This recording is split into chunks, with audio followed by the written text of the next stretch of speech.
इसे कलिंद देश कहा गया है, कहा गया है। ठीक है। 13वीं सदी के ताम्रपत्र में 13वीं सदी के ताम्रपत्र में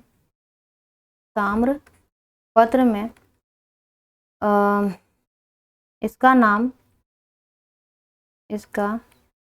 नाम यानी झारखंड का नाम, ठीक है, इसका नाम झारखंड प्रतीत होता है, झारखंड प्रतीत होता है। ठीक है।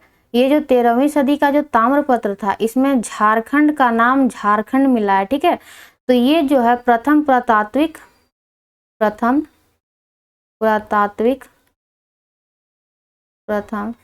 पुरातात्विक प्रमाण है कि झारखंड का नाम क्या मिला है, तो झारखंड मिला है। ठीक है।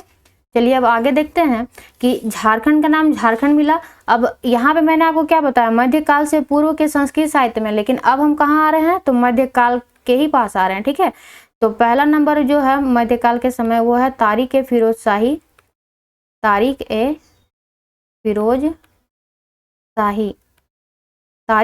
शाही में झारखंड को किस नाम से जाना गया है, तो झारखंड से ही। ठीक है। उसके बाद तारिक ए बांग्ला में झारखंड को किस नाम से जाना गया है, तो झारखंड। ठीक है। यार उल मुतखरीन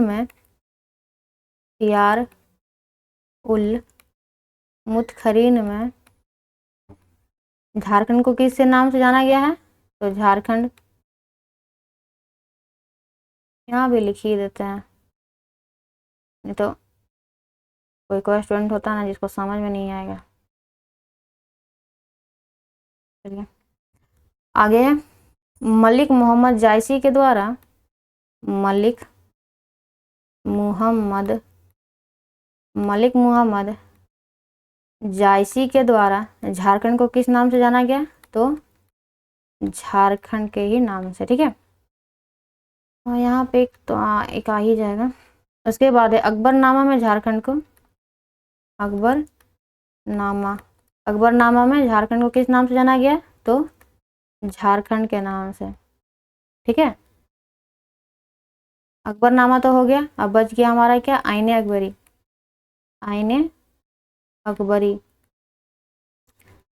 अकबरी में झारखंड को किस नाम से जाना गया है, तो पोकरा या खंकरा। ठीक है। चलिए अब देखिए, अब आता है किसका नंबर, तो वेनसांग का। वेनसांग द्वारा झारखंड को किस नाम से पुकारा गया, तो वेनसांग द्वारा झारखंड को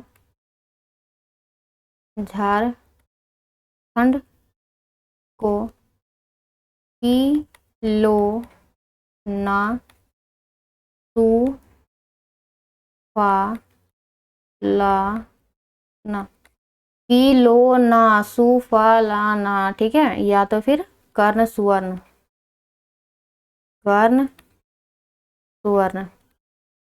ठीक है। वेनसांग द्वारा झारखंड को किस नाम से जाना गया, तो किलोना सुफलाना। अब ये जो वर्ड देख रहे हैं, इस वर्ड से क्या पता चल रहा है कि ये कहाँ का रहने वाला होगा, तो ये चीनी यात्री है या चीनी यात्री था। ठीक है। ये कौन था, तो ये चीनी यात्री था जिसने क्या किया था, तो अपनी यात्रा वृतांत जिसने अपनी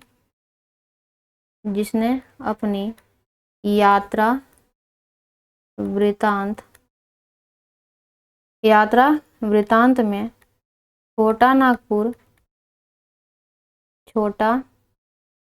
नागपुर पठार को किस नाम से पुकारा, किलोना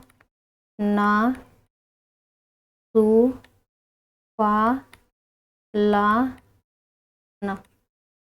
ठीक है। तो जो वेनसांग था वो किसके शासनकाल में आया था, तो वेनसांग हर्षवर्धन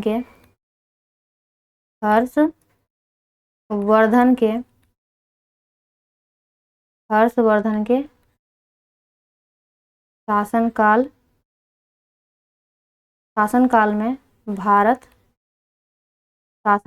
भारत आया। ठीक है, और इन दोनों की मुलाकात कहाँ हुई थी?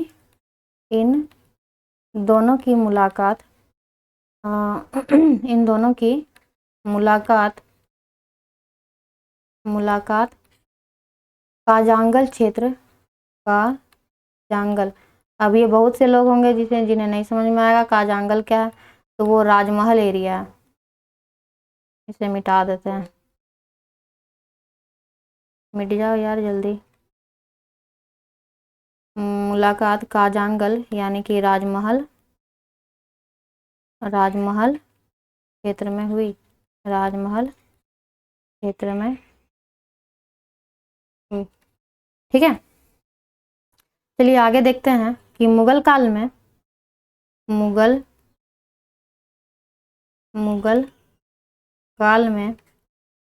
झारखंड को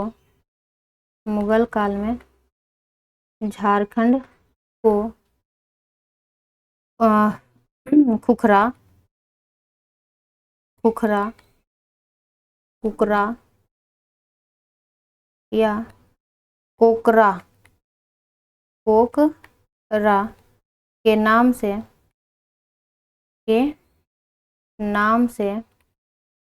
जाना जाता था। ठीक है, उसके बाद मुगल काल तो हो गए। ठीक है, अब आए कौन? तो अंग्रेज। तो अंग्रेज यानी कि कौन? British company. तो ब्रिटिश कंपनी ने क्या किया? तो यहाँ पे पहले मैं लिख देती हूँ, उसके बाद ही बताऊंगी। ठीक है, क्योंकि इस तरह में जो स्टूडेंट जो नोट्स बना रहे होंगे उनका थोड़ा उटपटांग हो जाएगा वहाँ पे जो लिखते होंगे। मैं यहाँ पे लिख देती हूँ पहले कि ब्रिटिश काल के दौरान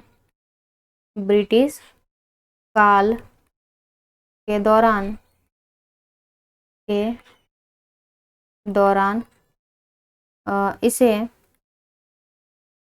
छोटा नागपुर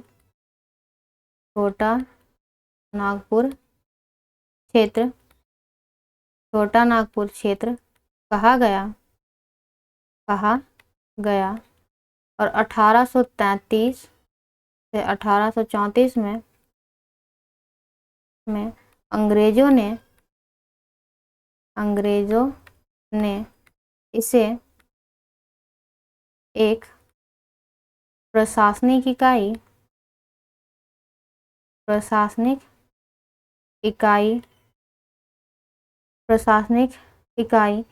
के रूप में गठित किया। ठीक है, और जिसका नाम क्या पड़ा था? नाम इसका क्या पड़ा? तो साउथ वेस्टर्न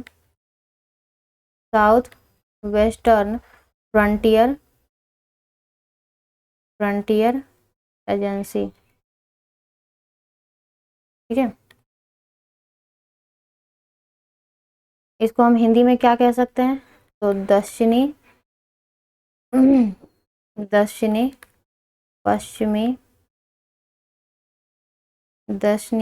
पश्चिमी सीमांत प्रांत। ठीक है, और इसका मुख्यालय किसको बनाया गया?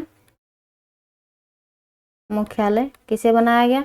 तो मुख्यालय बनाया गया विल्किंसनगंज। ठीक है, गर्मी बहुत तेज है। ठीक है, इसके वजह से मेरी हालत खराब हो रही है। मुख्यालय विल्किंसनगंज या तो फिर किशुनपुर, जिसका अभी नाम क्या पड़ गया है? रांची। ठीक है, तो ये जो हमारा ये कंप्लीट हो गया है। ठीक है, और झारखंड का ऐतिहासिक परिचय ये हमारा यहीं से स्टार्ट है। ठीक है, कि ऐत्रेय ब्राह्मण में क्या कहा गया? पुंड या पुंड। वैदिक काल में अनार्य प्रदेश, ऋग्वेद भागवत पुराण में कीकट प्रदेश कहा गया। तो जितना भी स्लाइड है आपको इसका नोट्स बना लेना है। ठीक है, ये हमारा कंप्लीट हो गया है। 1 मिनट जरा होल्ड कीजिएगा।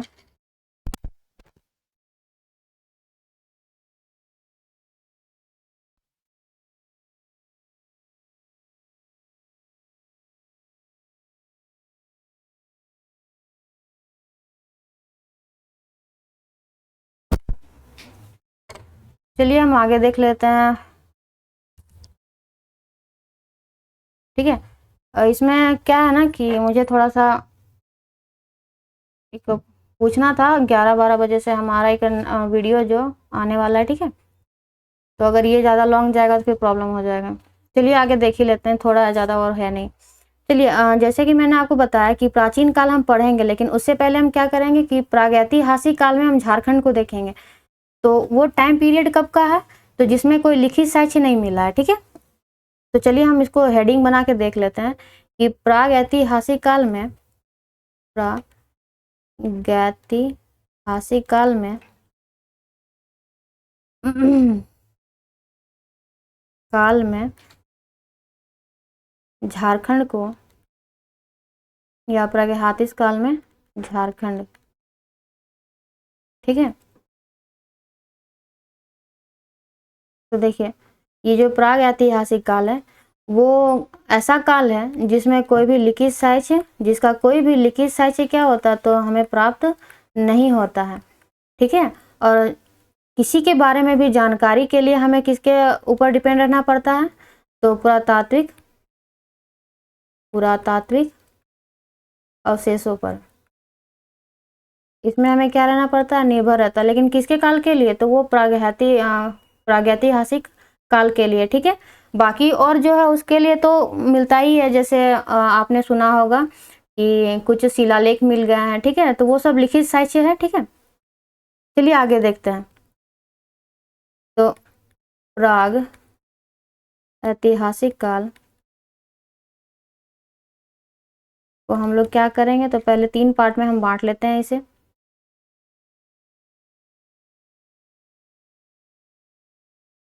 ठीक है,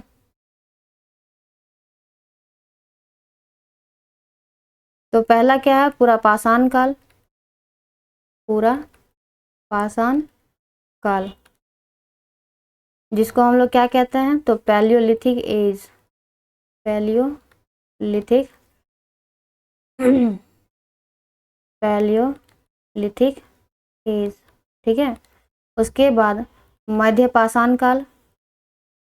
मध्य पाषाण काल जिसको हम लोग क्या कहेंगे, तो मीजोलिथिक एज।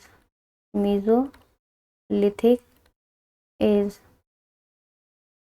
ठीक है, उसके बाद क्या आएगा, तो नव पाषाण काल।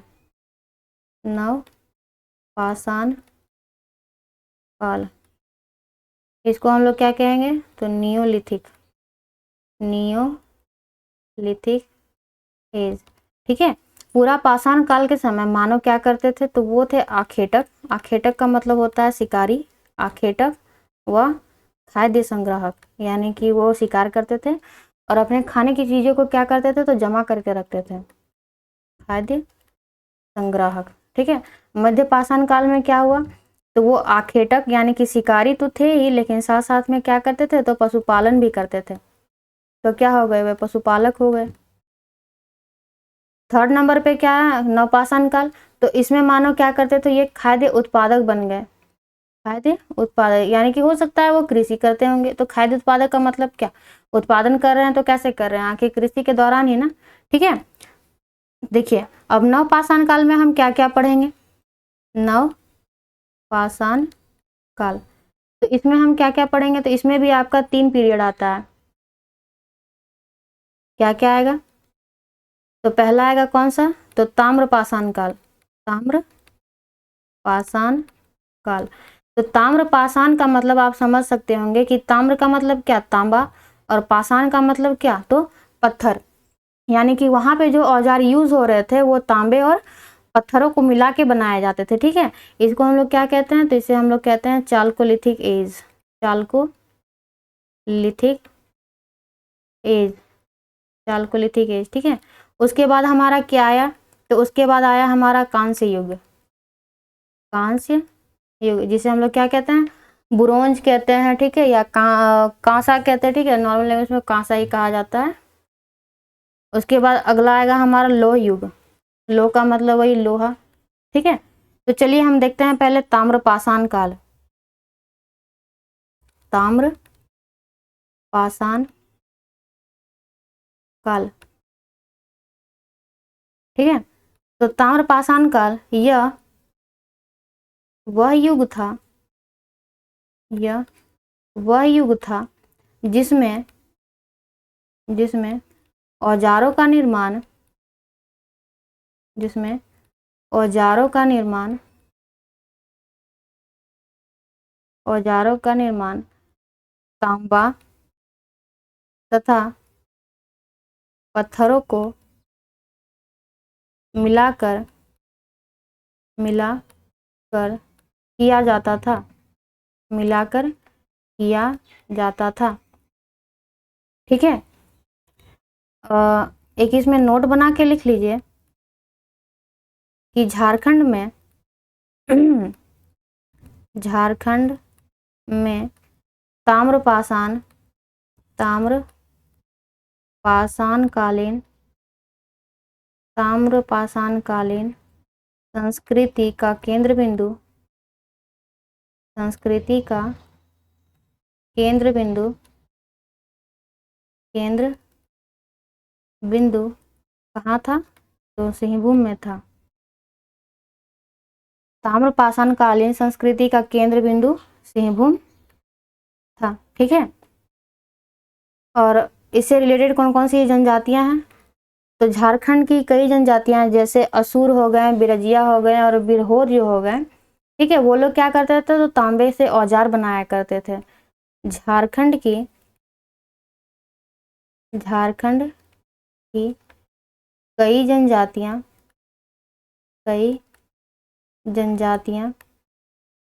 जैसे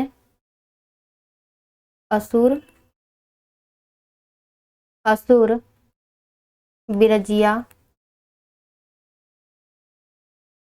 तथा बिरहोर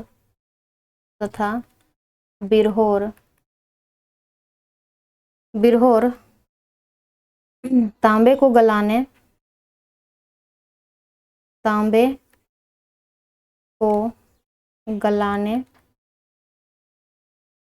तथा उनसे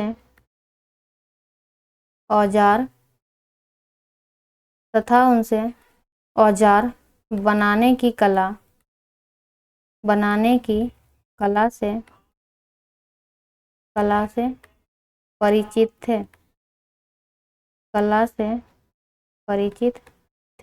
ठीक है। चलिए देखते हैं, इसमें आप एक और एक नोट बना लीजिए, ठीक है। झारखंड के कई स्थलों से क्या हुए हैं? तो तांबे के जो कुल्हाड़ियां वो प्राप्त हुए हैं, ठीक है। झारखंड के कई स्थलों से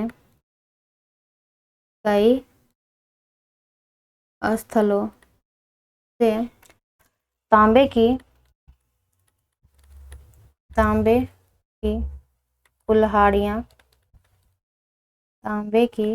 कुल्हाड़ियां प्राप्त हुई हैं।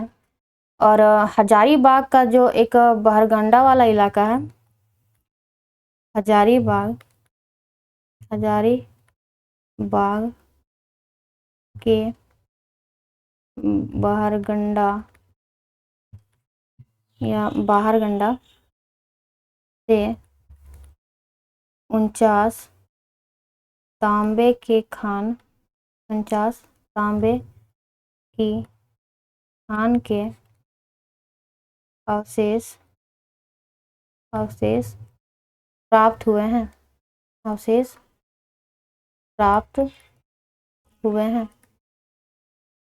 ठीक है। ये तो हमारा हो गया कौन सा? तो ताम्रपाषाण काल। आगे कौन सा है? तो कांस्य युग। देखिए कांस्य युग, इसको हम लोग क्या कहते हैं? तो इसे ब्रोंज कहा जाता है।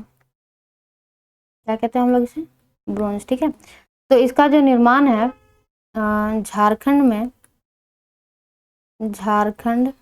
में ताम्र पाषाण के बाद ताम्रपाषाण काल के बाद कांस्य युग आया। कांस्य युग आया। तो इसको कैसे बनाया जाता था? तो तांबे में टीन मिलाकर, तांबे में टीन मिलाकर कांसे का निर्माण किया जाता था।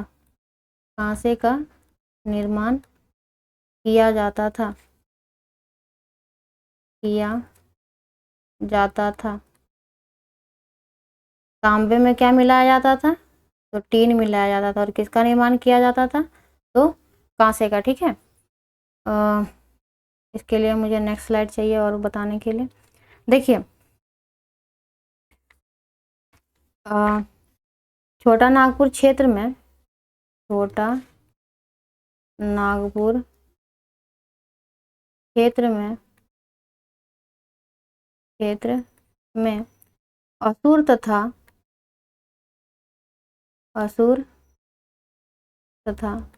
बिरजिया, असुर तथा बिरजिया जनजाति को कांस्य युगीन औजारों का, कांस्य युगीन औजारों का प्रारंभकर्ता माना जाता है, माना जाता है। ठीक है, इससे पहले हमने क्या देखा था? ताम्रपाषाण काल में हमने देखा था कि जो जनजातियां थी वो कौन थी? तो असुर थी, बिरजिया और बिरहोर। इसे आपको याद रखना है। ठीक है, कि तांबे से बनाने वाले औजार जो थे वो कौन कौन से और कौन कौन सी जनजातियां बनाती थी औजार? तो असुर, बिरजिया और बिरहोर। उसके बाद आया हमारा क्या? तो कांस्य युग। तो कांस्य युग में कांसा से औजार जो बनाए जाते थे, कौन कौन सी जनजातियां बनाती थी?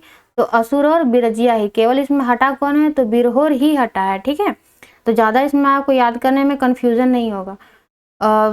तांबा युग तो हो गया, उसके बाद कांस्य युग भी हो गया। तो अब हम चलते हैं लोह युग में। लोह युग, तो आयरन एज में क्या था? झारखंड में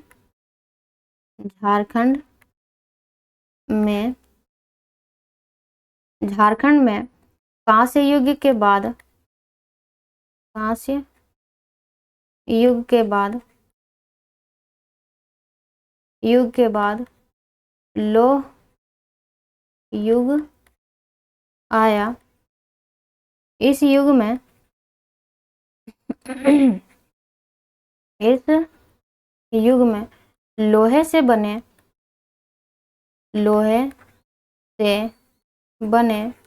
औजारों का, लोहे से बने औजारों का प्रयोग, लोहे से बने औजारों का प्रयोग किया जाता था, किया जाता था। ठीक है, और इसके जो प्रारंभकर्ता कौन थे? इन औजारों के प्रारंभकर्ता कौन थे? प्रारंभकर्ता तो वही दो जनजातियां हैं। कौन कौन? असुर और बिरजिया। असुर और बिरजिया। ठीक है, देखिए, जो झारखंड का जो लोहा था, या आप कह सकते हैं कि छोटा नागपुर का जो लोहा था, छोटा नागपुर का लौह धातु या लोहा मेसोपोटामिया तक भेजा जाता था। मेसोपोटामिया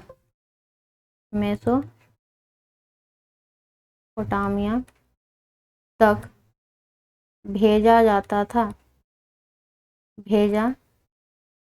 जाता था। और दशमीं में इसमें क्या होता था? दशमीं में इससे लोहे के तलवार बनाए जाते थे। लोहे के तलवार बनाए जाते थे।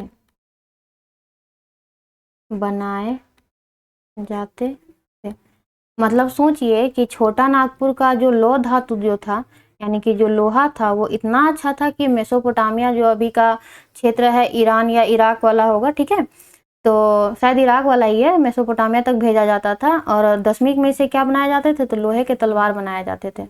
तो फ्रेंड्स, झारखंड का ऐतिहासिक परिचय भी हो गया। देखिए एक बार पूरा स्लाइड मैं आपको दिखा देती हूँ स्टार्टिंग से। देखिए सेकंड नंबर तो हो गया। सेकंड स्लाइड में मैंने आपको सामान्य ज्ञान बताया कि क्या क्या पढ़ना है, ठीक है। उसके बाद मैंने आपको बताया कि विभिन्न काल में झारखंड को क्या क्या नामों से पुकारा गया है,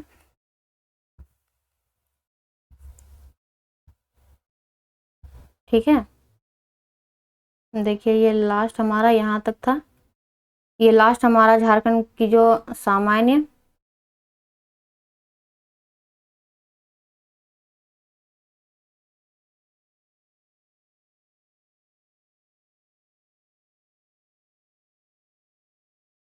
देखिए यहाँ तक जो था हमारा, ये हमारा कंप्लीट हो गया है सामान्य परिचय तक, ऐतिहासिक परिचय तक, ठीक है। उसके बाद हम यहाँ से हिस्ट्री स्टार्ट किए हैं। तो रेगुलर अब हम कल से, आज तो हो गया ये, कल से हम रेगुलर इसको पढ़ने वाले हैं, ठीक है। कल से हम इस प्राचीन काल में क्या हुआ, उसके बाद फिर आपका वो जो धर्म ये सब है, जैन धर्म, बौद्ध धर्म, ये सब हम इसके बाद पढ़ने वाले हैं। आप अपनी पढ़ाई जारी रखिएगा, ठीक है। मिलते हैं नेक्स्ट वीडियो में, तब तक के लिए बाय बाय, टेक केयर।